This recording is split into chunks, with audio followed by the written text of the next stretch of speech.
Hi friends, ఈరోజు మనం number system చాప్టర్లో మిగిలిపోయి ఉన్న కొన్ని టాపిక్స్ గురించి ఈరోజు మనం చర్చించుకోబోతున్నాం. ఈరోజు ఈ క్లాస్తో ఇక మన నెంబర్ సిస్టమ్ చాప్టర్కి సంబంధించిన కాన్సెప్ట్ అంతా పూర్తవుతుంది.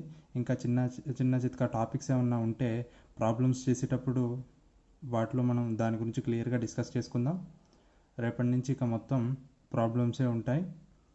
ఓకే, మిగిలిపోయిన ఈరోజు టాపిక్స్ గురించి ఒకసారి చూద్దాం. కొన్ని ఇంపార్టెంట్ ఫ్యాక్ట్స్ అంటే ఇంపార్టెంట్ ఫార్ములాస్ గురించి, కొన్ని ఫ్యాక్ట్స్ గురించి తెలుసుకుందాం. డివిజన్స్ గురించి, ఫ్యాక్టోరియల్ ఆఫ్ ఏ నెంబర్ అంటే ఏందో తెలుసుకుందాం. మాడ్యులస్ ఆఫ్ ఏ నెంబర్ అంటే ఏందో తెలుసుకోబోతున్నాం. Greatest integral value or step function గురించి తెలుసుకోబోతున్నాం. ఇంకా డివిజన్ ఆల్గరిథం గురించి తెలుసుకోబోతున్నాం. ముందుగా సమ్ ఇంపార్టెంట్ ఫ్యాక్ట్స్. ఇక్కడ మీరు గమనించినట్లయితే x power n minus a power n is divisible by x minus a for all values of n. X power n minus a power n అనేది ఎక్స్ మైనస్ ఏ తోటి ప్రతి ఎన్ వాల్యూకి divisible అవుతుంది. అంటే X minus A is divisible by x minus A, x square minus a square is divisible by x minus a, x cube minus a cube is also divisible by x minus a up to so on.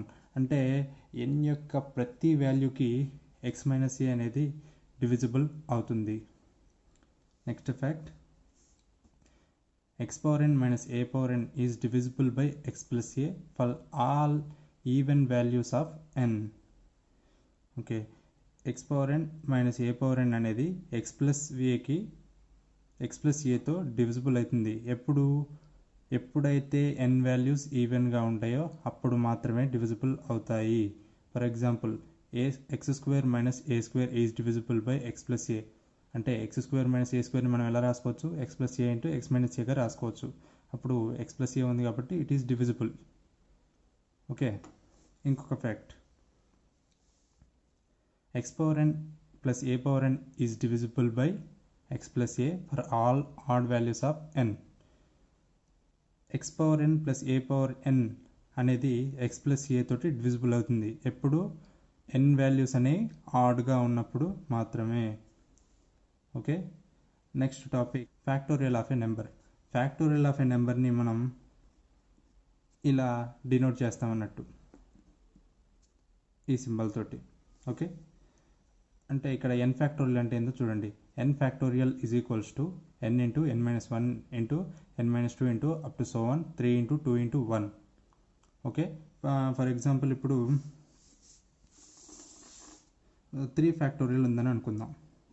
3 factorial value ఏదండి? 3 into 2 into 1 అంటే 6. 4 factorial value ఏంటండి? 4 into 3 into 2 into 1 24 అలా అన్నమాట. అయితే 1 factorial value ఎంత అండి? 1. మరి zero కూడా ఫ్యాక్టోరియల్ ఉంటుందండి. 0 ఫ్యాక్టోరియల్ కూడా 1ఏ. Okay, next, modulus of a number. Modulus అనేది ఇలా రిప్రజెంట్ చేస్తారు. దీన్ని మాడ్ అని అంటారండి. ఇలా 2 డాషెస్ మధ్యలో ఎక్స్ పెడితే దీన్ని మాడ్ ఆఫ్ ఎక్స్ అని చదవాల్సి ఉంటుంది. ఓకే, ఇక్కడ చూడండి, మాడ్ ఎక్స్ అనేది ఎక్స్ అవుతుంది ఎప్పుడు ఎక్స్ వాల్యూ అనేది greater than or equal to 0 ఉన్నప్పుడు మాడ్ ఎక్స్ వాల్యూ ఎక్స్ అవుతుంది. అలాగే మాడ్ ఎక్స్ అనేది ఒకవేళ లెస్ దాన్ 0 ఉంటే మాడ్ ఎక్స్లో ఉన్న ఎక్స్ వాల్యూ ఏమవుతుంది? టోటల్ మాడ్ ఎక్స్ వాల్యూ ఏమవుతుందండి? -x అవుతుంది. అయితే ఇలా మీకు కన్ఫ్యూజింగ్గా ఉంటుంది కాబట్టి నేను ఇలా చెప్తున్నాను చూడండి. ఇప్పుడు మాడ్ ఆఫ్ -1 ఉంటే దాని వాల్యూ ఎంత ఉంటుందండి? +1. మాడ్ ఆఫ్ +1 ఎంత ఉంటుందండి? +1. అంటే లోపల ఇర్రెస్పెక్టివ్ ఆఫ్ సైన్ ఒకవేళ మాడ్ ఉంటే బయట మీరు పాజిటివ్ వాల్యూ వేయాల్సి ఉంటుంది. అంతే అండి మాడ్ గురించి. కాకపోతే ఈ కండిషన్ అనేది మీరు గుర్తుపెట్టుకోవాల్సి ఉంటుంది. ఎక్స్ వాల్యూ ఎప్పుడైతే greater than or equal to 0 ఉంటుందో అప్పుడు మాడ్ x వాల్యూ x అవుతుంది. ఎప్పుడైతే x వాల్యూ లెస్ దాన్ 0 ఉంటుందో -x ఉంటుంది. ఓకే, ఇలాగే -2 మోడ్ ఆఫ్ -2 ఏమవుతుందండి 2 అవుతుందండి, +2 కూడా 2 అలాగే మోడ్ ఆఫ్ ఎక్స్కి ఎంత అవుతుందండి, మోడ్ ఆఫ్ ఎక్స్కి ఎంత అవుతుందండి ఎక్స్ అవుతుంది, మోడ్ ఆఫ్ -xకి ఎంత అవుతుందండి ఎక్సే అవుతుంది. లోపల ఉన్నది నెగిటివ్ ఉన్న వాల్యూ పాజిటివ్ ఉన్న బయటికి ఒకవేళ మోడ్ ఉంటే మనం దాన్ని పాజిటివ్గా రాయాలి. ఇది సింపుల్గా ఒక మాటలో చెప్పాలంటే మోడ్ గురించి.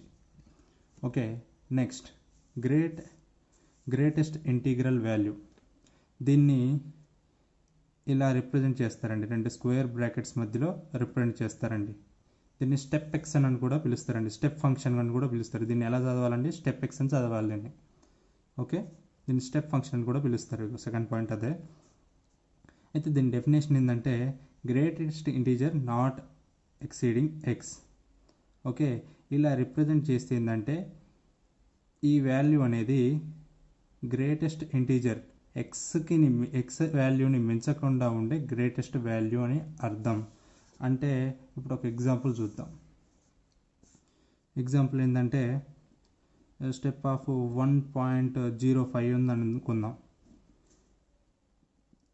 ఈ greatest integer not exceeding X అంటే దాని వాల్యూ ఎంత అవుతుందండి 1 అవుతుంది. 1 అనేది ఇంటీజర్, ఎక్స్ని మించకుండా ఉంది, అంతే కదండి.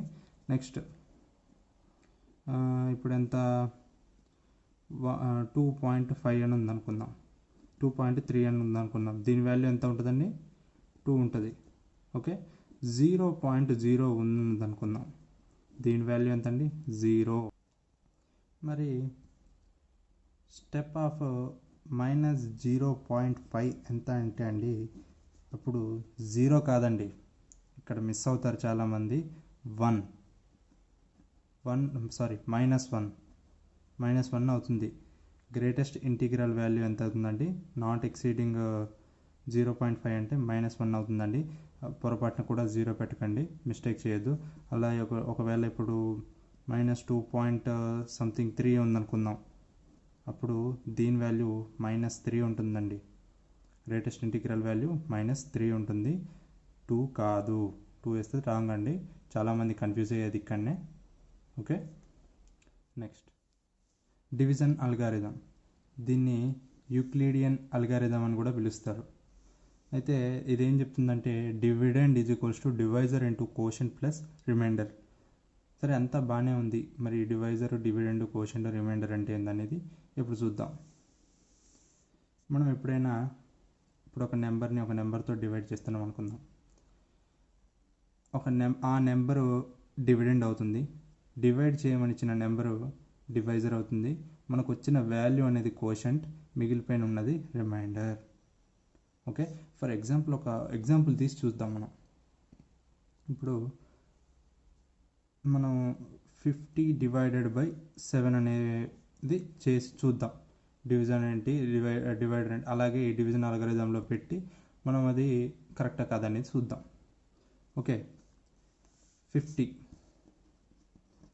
7 7s are 49. ఓకే, 1. ఇక్కడ డివైజర్ ఏంటండి, డివైజర్ 7, డివిడెండ్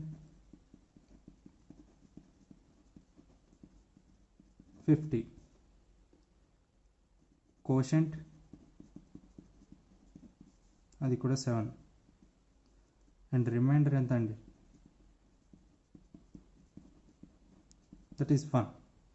ఓకే, దాన్ని ఇప్పుడు డివిజన్ అల్గారిథంలో పెట్టి చూద్దాం వస్తుందా రాదా.